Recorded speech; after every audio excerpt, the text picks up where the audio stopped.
Hello everyone, this is Sam. For today's video we are back for the Halloween release. Now Halloween is this one event I was waiting for, and to be fair, Lunatic completely outdid themselves this year around, and I sincerely think that this one is probably the best to date.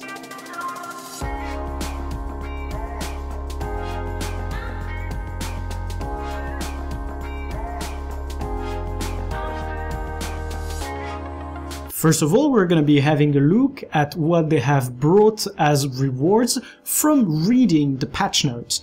So in the patch notes we can see that the Halloween achievements have been split into 3 categories, which we are going to be checking as of now. We do have the 3 different categories, and apparently if you complete them you get rewarded with a specific armor set, so in my opinion that is very good, and you should definitely be going for it. So we have a second set of achievements, which also rewards a lot of trick-or-treat bags, as well as the title Master Cover, which you might already have if you have done it on the previous years.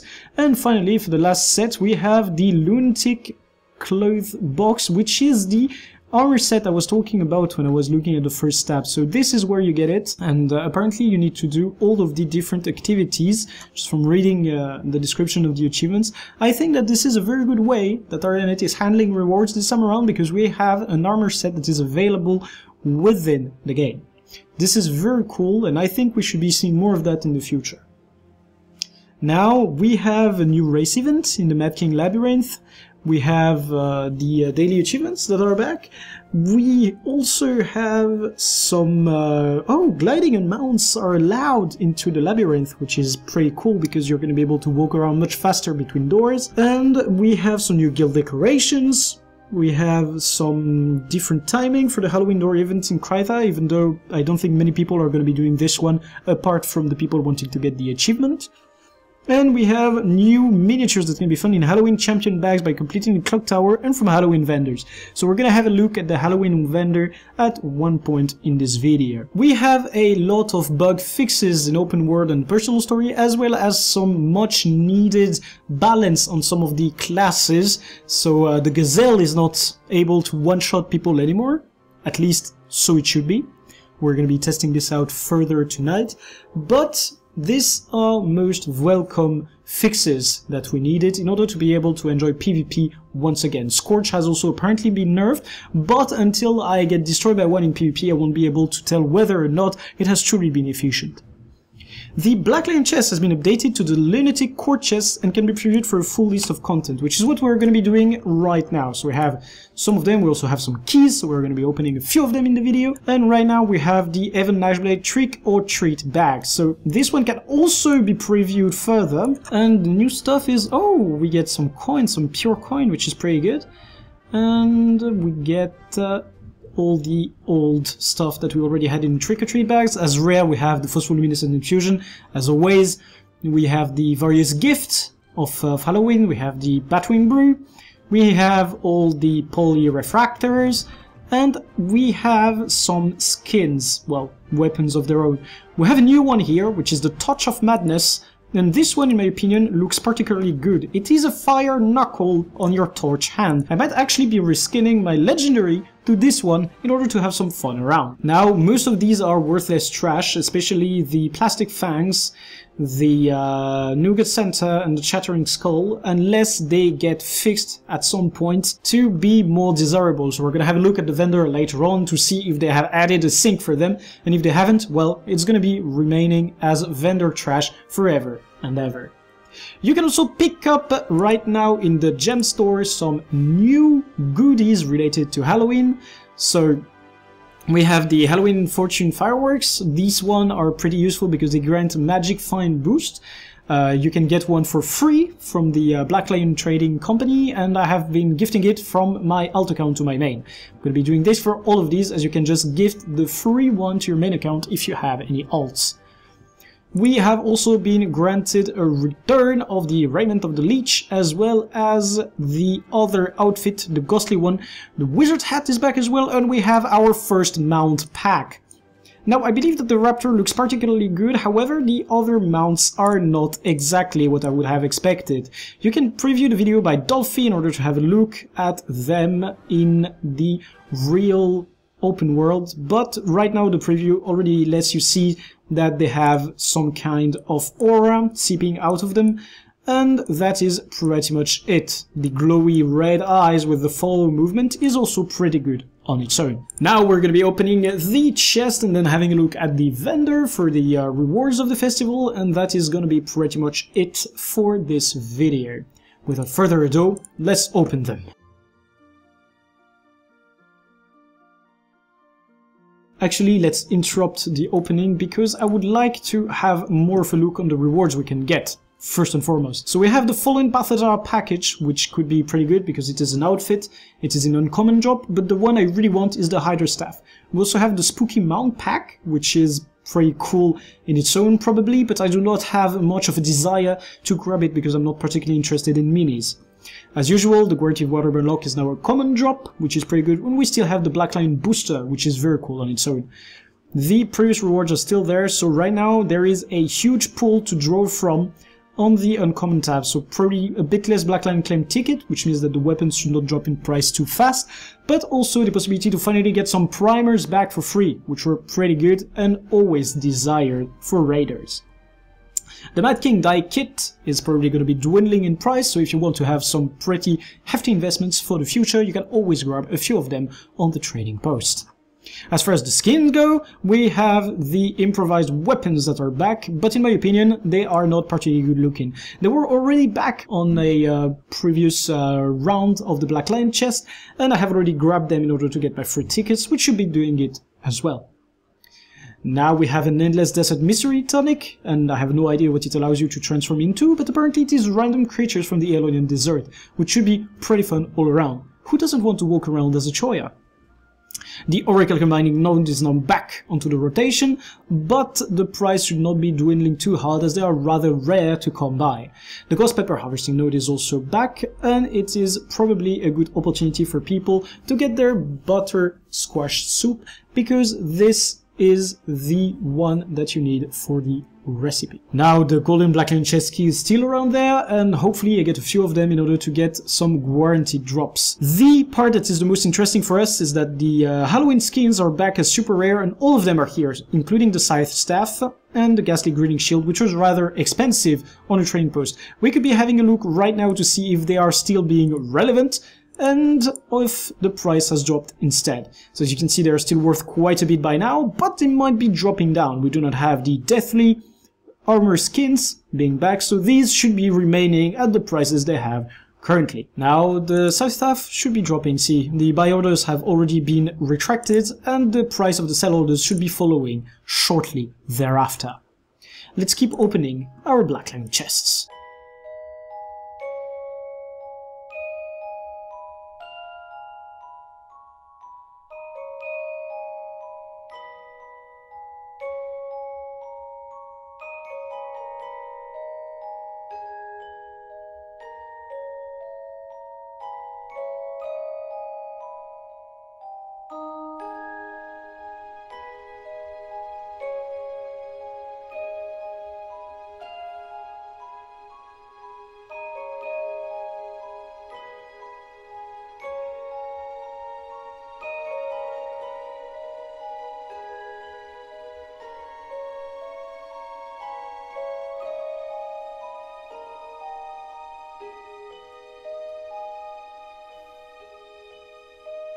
Now this was a good set of chests, I must say. Let's preview the outfit. So it is actually the Balthazar outfit itself. We're going to be using it to unlock our stuff. And the helm in itself can be used separately. Why not? That's actually pretty cool. So we also have ourselves, of course, the Guaranteed Wardrobe Unlock, which we're going to be using after we go for the trick-or-treat bags.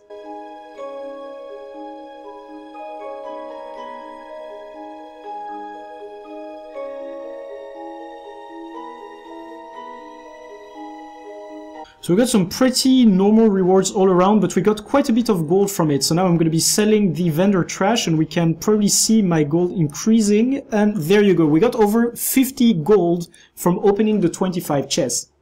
In my opinion, this is going to bring a lot of raw gold into the economy, which means that people are going to be having increased buy power. We might be seeing some bidding wars on some of the new stuff that is going to be released with this Halloween patch, and in my opinion, we might also see some of the weapons that is dropped during the Halloween being good investments for the future.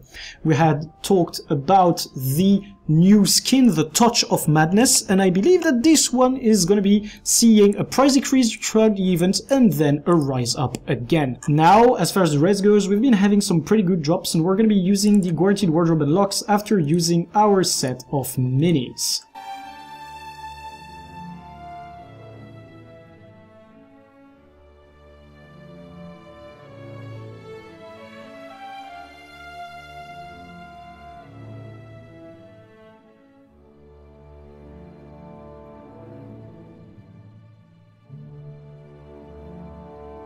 That is going to be it for today, and hopefully we are going to be enjoying the event a lot in the upcoming days. Don't forget to do your achievements to get the new armor set. Don't forget to buy all the stuff that you think might rise in price. And finally, I am going to be ending this video on the biggest and most important point.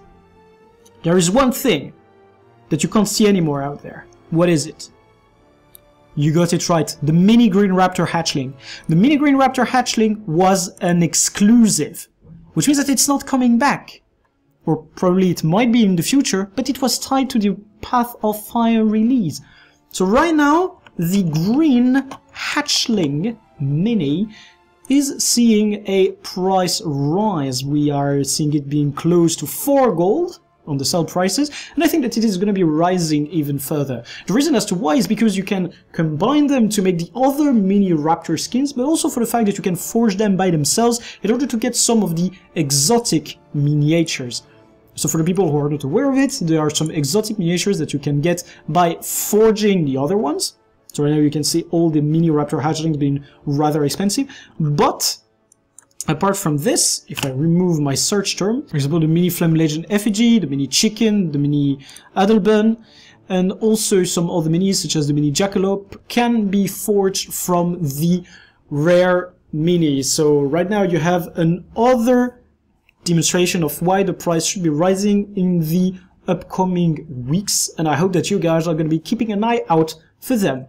This concludes the video to review the patch and the Halloween rewards that are now available on the gem store, in-game and in the Black Lion chest. As promised, we are now in Lion's Arch, ready to have a look at what the vendor has in store for us, and the rewards appear to be relatively close to what we had on the previous years.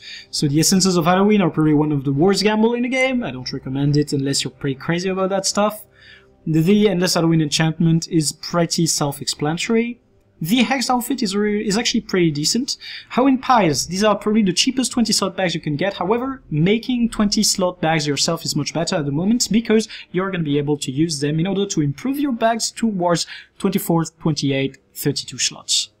The Mini Haskell Lantern is a pretty cool miniature as well, and you can get it from here. The Greater Gift of Candy Corn means you get a candy corn node in your home instance, which is pretty good because it nets you a few silver on a daily basis. The Shackles of Madness skin are some kinds of, well, shackles. Sadly, the physics on them aren't too good, so if you move them around, the movement of the chain part of the shackle isn't that great. Now the mini Candy Corn Elemental and the other subsequent minis are pretty cool.